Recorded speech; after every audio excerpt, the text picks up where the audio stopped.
Alors, nous voici devant GNU Radio pour un premier exemple. Ce premier exemple, bon, j'ai placé 3 blocs. Un bloc signal source, donc ici pour appeler ce bloc, on clique sur la loupe. À ce moment-là, vous tapez par exemple un mot-clé comme source, et vous allez avoir tous les mots-clés qui apparaissent. Voilà. Et du coup, là, alors, j'ai appuyé sur la touche entrée, ce qu'il ne fallait pas faire évidemment. Et voilà, quand vous voyez source, vous allez tomber sur Waveform Generator, et dans Waveform, vous allez avoir signal source. Là, si vous double-cliquez, vous allez faire apparaître un bloc. On peut faire ça, c'est plus simple, d'accord, ou double-cliquer. Comme ici j'ai un zoom, en fait il est possible qu'il m'ait déjà placé plusieurs blocs. Donc là je vais effacer, je vais réduire, voilà, il me les a mis là, mais comme je ne les voyais pas à l'écran, forcément, voilà. Bon, pour éviter des erreurs, je les enlève, ça va de soi. Donc, vous avez compris le principe, vous cliquez sur la loupe, vous tapez le nom du bloc. Alors, signal source, ça génère un signal sinusoïdal, hein, tout simplement, enfin de forme cosinus ici, de fréquence 1 kilo, d'amplitude 1 volt, et qui n'a pas de valeur moyenne, ni de phase initiale. Le throttle est un bloc indispensable dès l'instant qu'on est en mode simulation. Ça évite en fait au logiciel de mobiliser toutes les ressources du PC parce que ça va le faire planter. Donc ce throttle il doit être placé dès l'instant qu'il n'y a pas de support hardware. Hardware, ça veut dire que on pourrait utiliser la carte son du PC, et si par exemple j'utilise la carte son pour générer un son, à ce moment-là, j'ai pas besoin de ce bloc. Si j'utilise une clé USB qui va capter des ondes, je n'aurai pas besoin de mettre le bloc throttle. Voilà. Dans toutes les autres situations, il faudra le mettre. Et puis enfin, le timesync qui est là, donc Qt, c'est l'interface graphique d'un oscilloscope. Donc si on regarde un petit peu ce qui se passe là-dedans, on a un type. Alors le type, c'est les données là. Vous voyez, les types sont définis pour chaque bloc et sont définis avec des couleurs. Quand je suis en orange, considérez que ce sont des nombres réels. Voilà. Je m'expliquerai un peu plus tout à l'heure.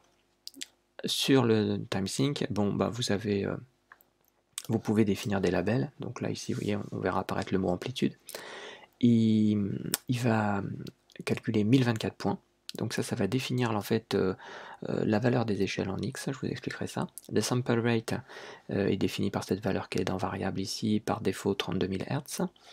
Bon, grille, si on veut une grille, hein, tout simplement, autoscale, etc. Donc ça, je passe. Sur config ici, vous voyez, j'ai mis contrôle panel, j'ai mis yes, parce que par défaut c'est no.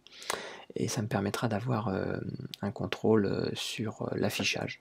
Et enfin, ici, je me suis mis en line style, j'ai mis 0 parce que par défaut c'est solide, et en marqueur, j'ai choisi des cercles.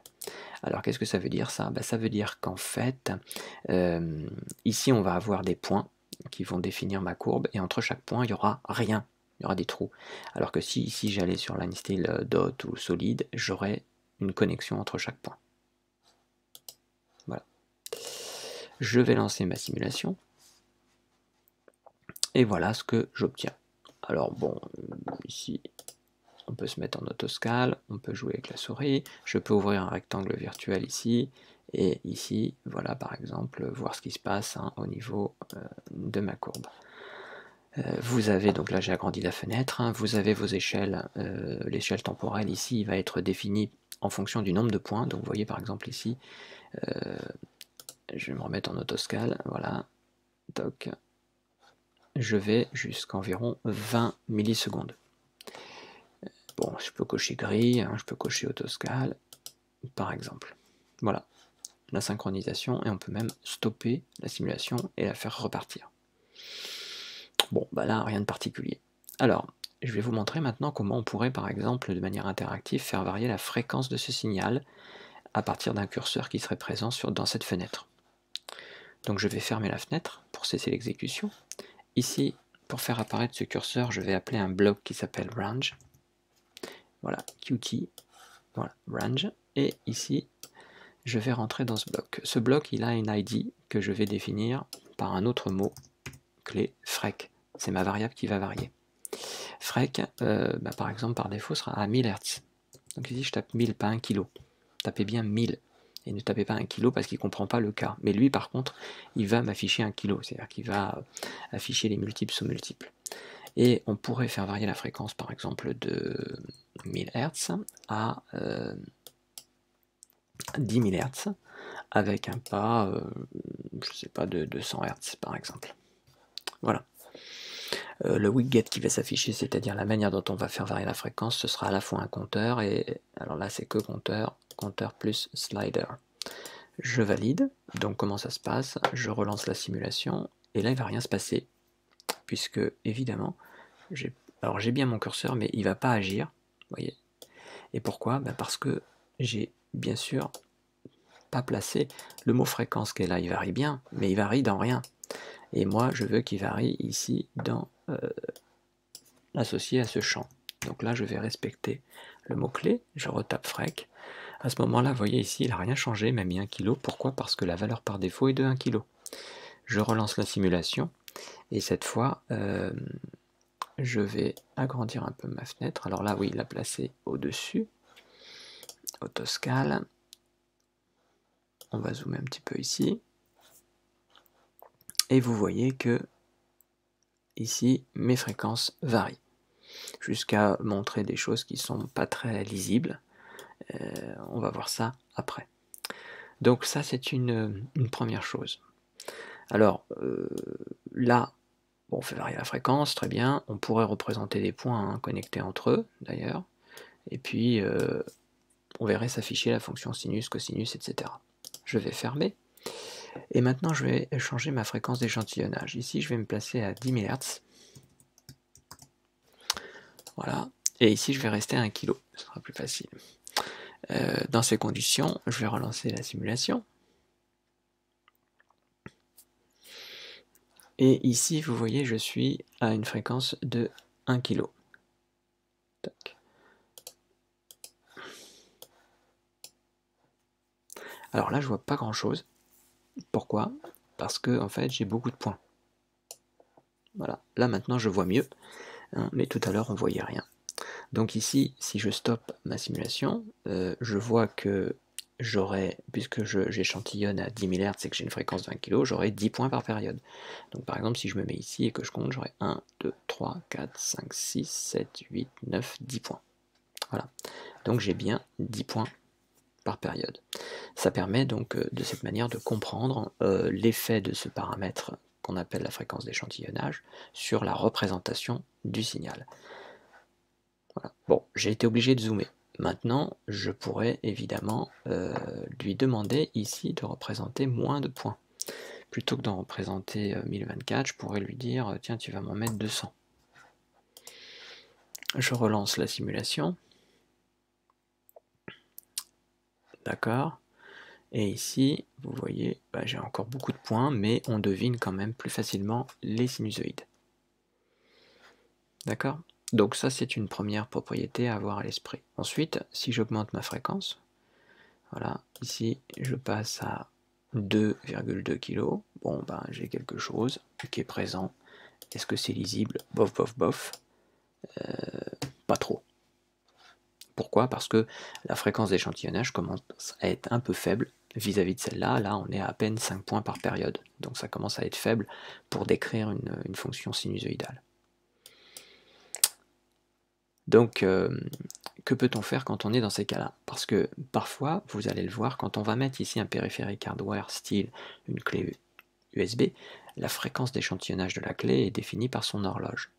Par exemple 2 MHz. Ce qui fait que ici, souvent, on va être contraint de fixer la fréquence à 2 MHz. Et ici, imaginons que je travaille avec une porteuse élevée, je serais peut-être amené à augmenter artificiellement mon nombre de points. Et pour ça, il existe un bloc qui interviendra de temps en temps, qui s'appelle Rational Resample, et que je vais placer ici. Donc j'efface ce trait, ici je me mets. Alors là, vous voyez, je peux toujours connecter les blocs entre eux, mais j'ai des fils rouges, parce que, évidemment, les entrées et sorties de ce bloc sont incompatibles avec les blocs qui lui sont associés. Donc j'ai utilisé la flèche du clavier pour changer la couleur et obtenir les bonnes valeurs. Ce bloc, en fait, qu'est-ce qu'il va faire? Il a deux champs qui peuvent être renseignés, l'interpolation, la décimation. On va commencer par la décimation. Alors, pour ça, je vais tout simplement... Ok, qu'est-ce que je vais faire? Ouais. On va rester à 10 kg. Ici, on va rester à 1 kg. Et ici, je vais faire une décimation de 2.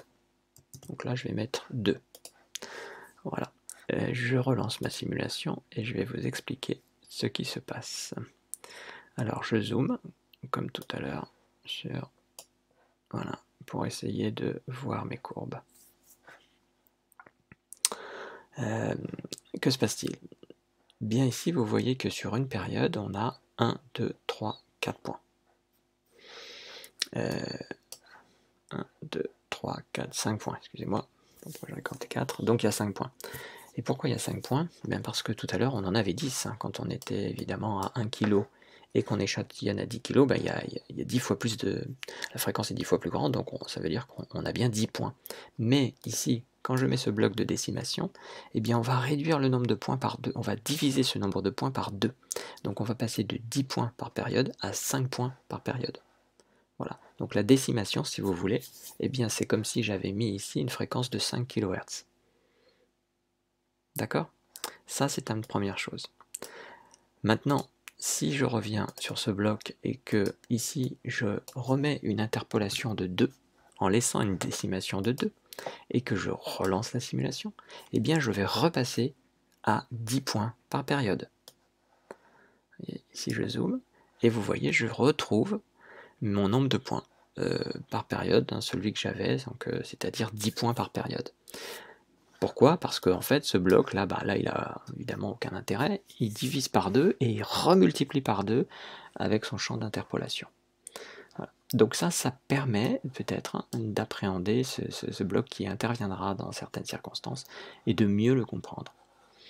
Donc voilà pour cette première vidéo d'initiation sur Linux Radio, avec l'utilisation éventuellement d'un paramètre variable. Alors, ce paramètre, on peut en mettre autant qu'on veut, je ne connais pas les limites, par contre on peut même placer précisément l'endroit dans la fenêtre où ce paramètre va être défini. Bon, il y a plein de personnalisations possibles, mais je ne rentre pas dans le détail pour le moment.